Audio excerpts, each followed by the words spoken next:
Exam जोश Hindi YouTube channel पर आप सभी साथियों का हार्दिक स्वागत है। मैं दीपक कुमार। दोस्तों, आज हम पढ़ने वाले हैं प्रतिशत का सेकंड भाग। एक भाग हम प्रतिशत का कर चुके हैं। अगर वो आपने नहीं देखा है, आपको लिंक डिस्क्रिप्शन में मिलेगा, वहाँ से जाकर देख लीजिए। बहुत ही शानदार से प्रश्न हमने आज लिए हैं। सबसे पहले तो करते हैं हम होमवर्क का प्रश्न। और दोस्तों, क्लास के आखिर में भी आपको होमवर्क का प्रश्न मिलता है, उसका जवाब कमेंट बॉक्स में आप जरूर दिया करें। ठीक है साथियों, चलिए देखते हैं होमवर्क का प्रश्न क्या था। होमवर्क का प्रश्न था 320 का 25% कितना होगा। किसका? 320 का 25% कितना होगा। 25% को क्या लिख सकते हैं हम? 1/4। तो 4 से इसको काटेंगे 32 को, कितनी बार जाएगा? 4 अट्ठे 32, कितना आ गया? 80। 80 क्या आपका राइट आंसर था। जिन साथियों ने इस प्रश्न का जवाब दिया, बहुत ही अच्छी बात है। चलिए आज की क्लास का जो है हम शुरू करते हैं, यानी आज की क्लास को पहले प्रश्न के साथ में। चलिए देखिए पहला प्रश्न क्या है। पहला प्रश्न है ए बी से 25% अधिक है तो बी ए से कितने प्रतिशत कम है। बहुत ही शानदार सा प्रश्न है दोस्तों। इस प्रश्न में अक्सर आप बहुत ज़्यादा गलती करते हो। देखिए 25% अधिक है, कौन है अधिक? ए अधिक है। कौन है? ए अधिक है। किससे? बी से। कितना अधिक है? 25%। 25% को क्या लिख सकते हैं हम? 1/4। यानी उसने बोला है बी से। बी कौन है? 4 है यहाँ पे। कितना अधिक है? 1 अधिक है। तो ए बराबर कितना हो गया आपका?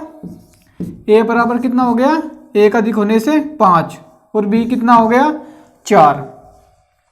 अब देखिए उसने कहा बी ए से कितना कम है, तो बी ए से कितना कम है यहाँ पे? इसके बीच कितना अंतर है? 1 का। किससे बात की है? किससे कम है? ए से कम है। तो ए का मान कितना है? 5। कितना कम है? 1। तो प्रतिशत में पूछा हमसे कितने प्रतिशत कम है। तो प्रतिशत मिलाने के लिए क्या करते हैं हम? 100 से गुणा करते हैं। 5 से 100 को काटेंगे, कितनी बार जाएगा? 20 बार। तो आपका आंसर क्या आ जाता है? 20% कम है। कितना कम है? 20%। आप ज़्यादातर सोचते होंगे जब 25% अधिक है तो 25% ही कम होगा, लेकिन ऐसा नहीं है। ठीक है साथियों, आपका ऑप्शन बी बिल्कुल राइट है। चलिए अगला प्रश्न देखते हैं। चलिए साथियों देखिए अगला प्रश्न क्या है। ए यानी एक छात्र ने एक परीक्षा में 280 अंक प्राप्त किए। यदि पूर्णांक 400 हो तो उसे कितने प्रतिशत अंक प्राप्त किए।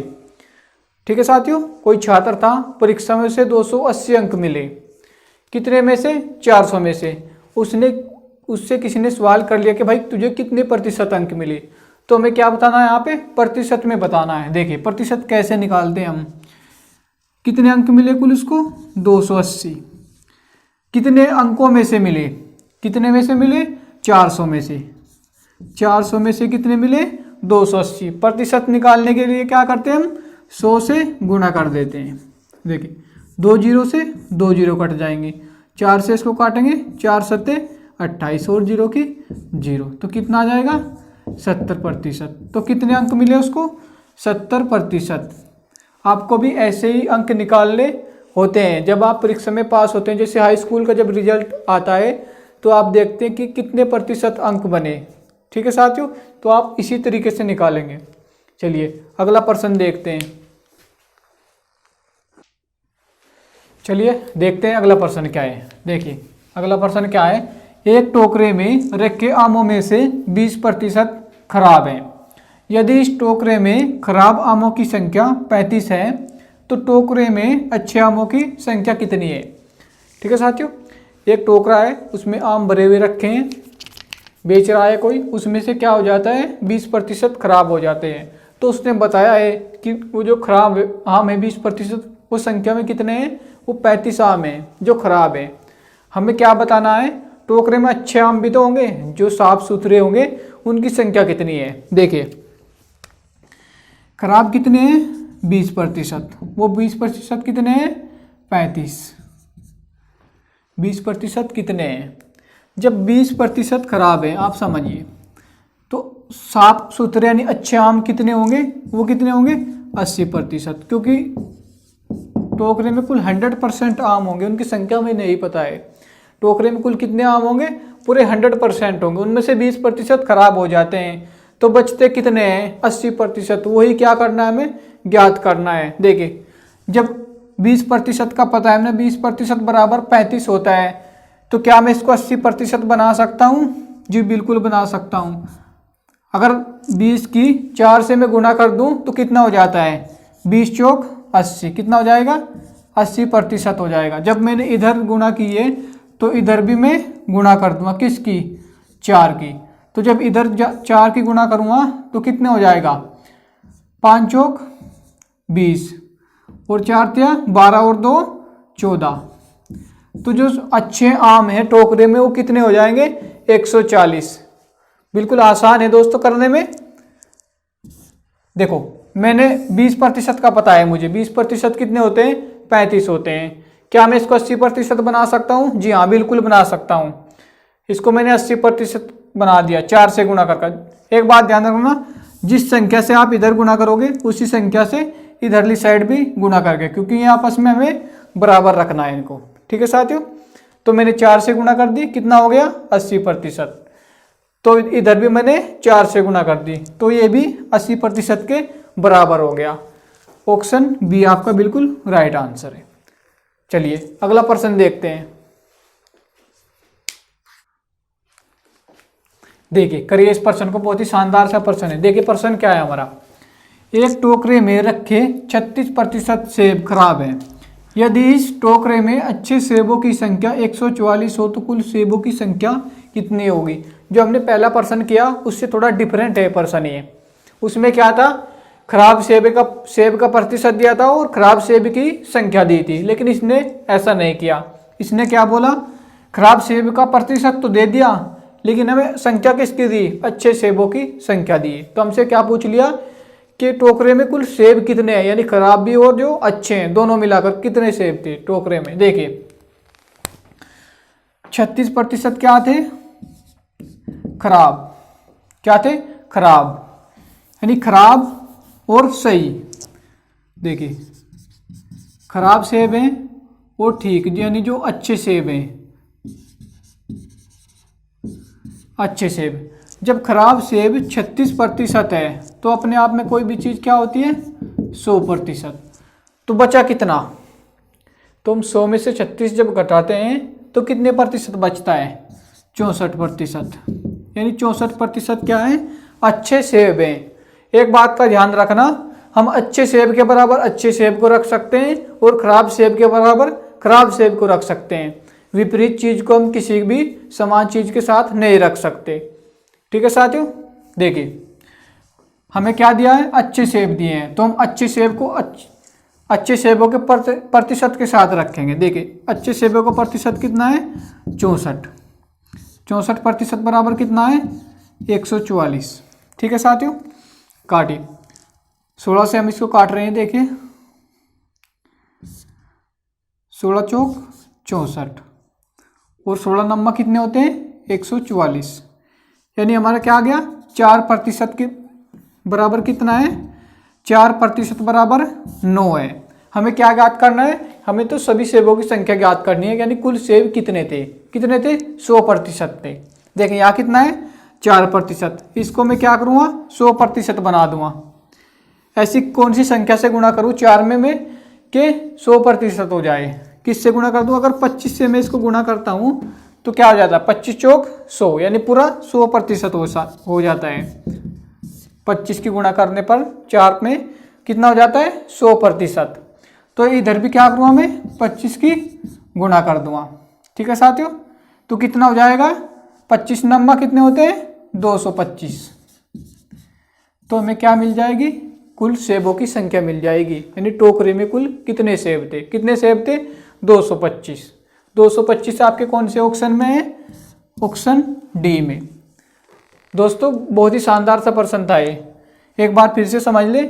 हमें क्या करना है, खराब सेब दिए हैं 36%, हमें अच्छे सेबों का प्रतिशत ज्ञात करना है। टोटल सेब कितने होते हैं 100%, तो हमने 100% में जब 36 घटाया तो कितना आया 64%। 64% बराबर कितना है 144। हमने क्या किया 16 से इसको काट दिया, 16 चौक 64 और 16 से इसको काटते हैं 9 बार जाएगा। तो हमने देखा ये 4% बराबर कितना है 9। मैं इस 4% को ऐसी कौन सी संख्या से गुणा करूं कि पूरा 100% हो जाए।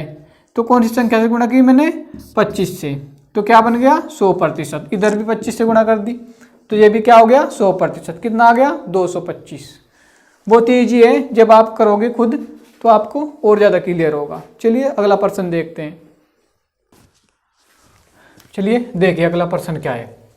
एक परीक्षा में 35% छात्र उत्तीर्ण हुए और 455 छात्र अनुत्तीर्ण हुए, तो परीक्षा में कुल छात्रों की संख्या कितनी थी।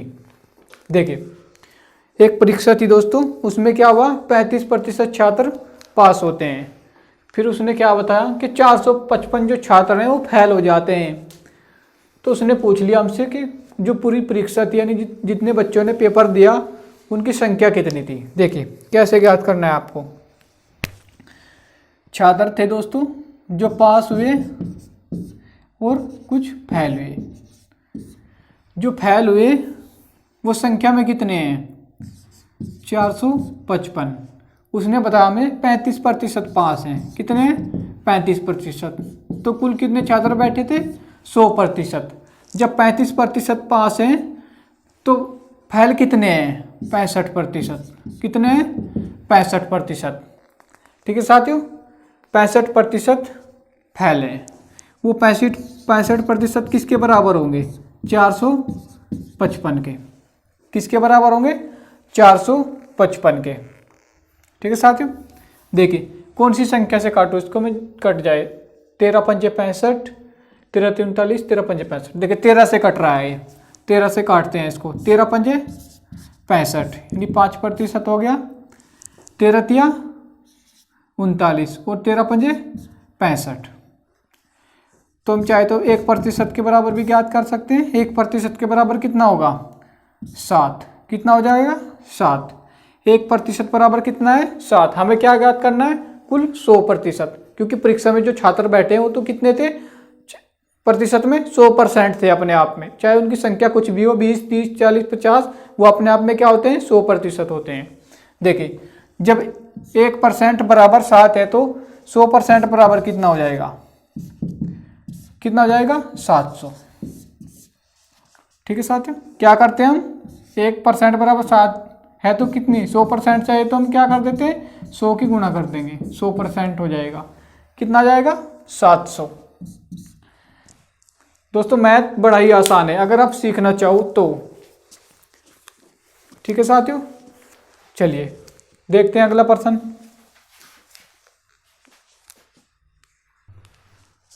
देखिए दोस्तों प्रश्न क्या है।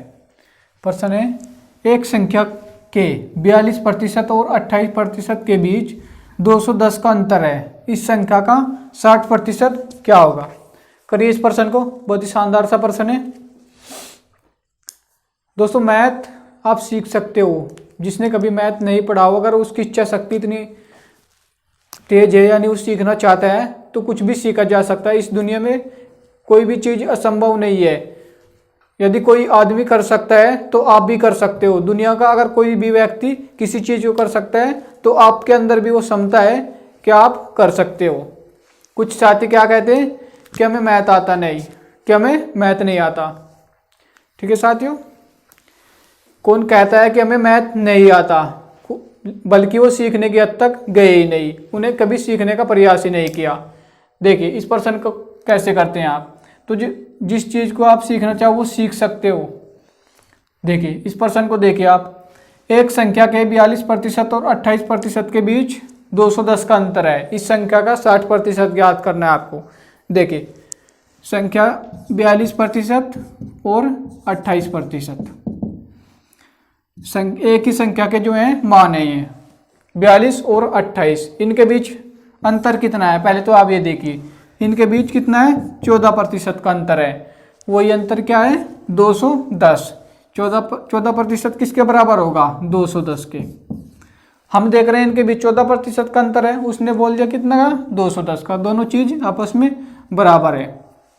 तो काट दीजिए, इसको छोटा करते हैं। 7 से काटते हैं, 7 दूनी 14 और 7 तिया 21, यानी 2% बराबर कितना है 30। तो 1% बराबर कितना हो जाएगा 15। हमसे क्या पूछा है 60%। कितना पूछा है 60%। तो जब 1% बराबर कितना है 1% बराबर कितना है 15, तो 60% बराबर क्या हो जाएगा 15 गुना 60 हो जाएगा। कितना हो जाएगा 15 छिकी 90, यानी 900। कितना हो जाएगा 900। बहुत ही ईजी है मैथ, अगर पढ़ना चाहो तो। चलिए अगला प्रश्न देख सकते।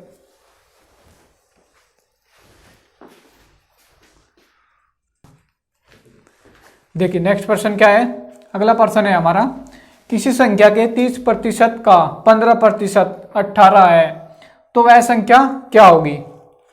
देखिए उसने क्या बोला, किसी संख्या का 30% है, फिर उस 30% का भी 15% है, तो जो 15% है वो कितना है 18 है। कितना है 18। अब देखिए 15% बराबर कितना है 18।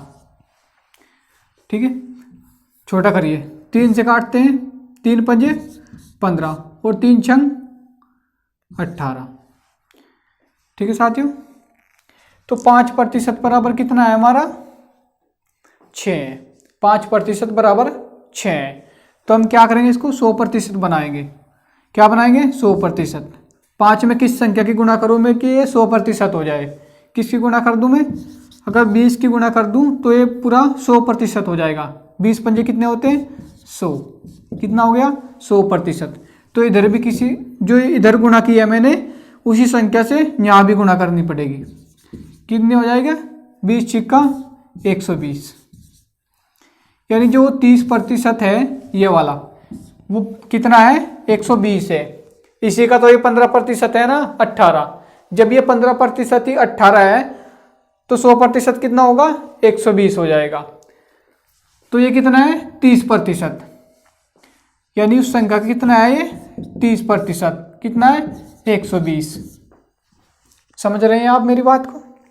देखिए जब 30% 120 है तो 1% बराबर कितना हो जाएगा। देखिए 30 से इसको डायरेक्ट काट रहा हूं मैं, 0 से 0 कट जाएगी यहाँ पे, 3 चौक 12, यानी 1% बराबर कितना आ रहा है आपका 4। 1% बराबर कितना है 4। तो अपने आप में एक संख्या क्या होगी पूरी 100%। 100% बराबर कितना हो जाएगा 400। कितना हो जाएगा 400। Option C. ऑप्शन सी देखिए, ऑप्शन सी राइट है आपका। ऑप्शन सी आपका बिल्कुल राइट प्रश्न है, यानी आंसर है। ठीक है साथियों, चलिए अगला प्रश्न देखते हैं। समझ में आया होगा उम्मीद करता हूँ।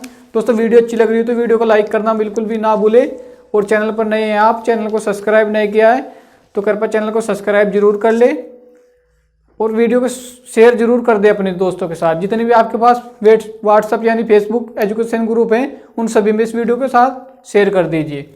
चलिए अगला प्रश्न देखते हैं। चलिए साथियों देखिए इस प्रश्न को करिए, इस प्रश्न को करिए आप। किसी संख्या में से उस संख्या का 40% घटा देने पर 30 प्राप्त होता है तो वह संख्या क्या होगी। इस प्रश्न का जवाब आपको देना है दोस्तों। ये आपके लिए क्या है होमवर्क का प्रश्न है। ये आपके लिए होमवर्क का प्रश्न है। इस बात का यानी इस प्रश्न का जवाब आप कमेंट बॉक्स में जरूर दे। जितना भी आप प्रश्न को हल करोगे अपने, यानी चाहे आप गलत प्रश्न का जवाब दो कोई बात नहीं, आप हल तो कर रहे हो। जब आप गलती करोगे तभी तो आप सीखोगे। जब तक आप गलती करने से डरोगे तब तक आप सीख नहीं पाओगे। ठीक है साथियों, तो कमेंट बॉक्स में प्रश्न का जवाब जरूर दिया करें। क्लास देखने के लिए आप सभी का बहुत बहुत धन्यवाद। Thank you.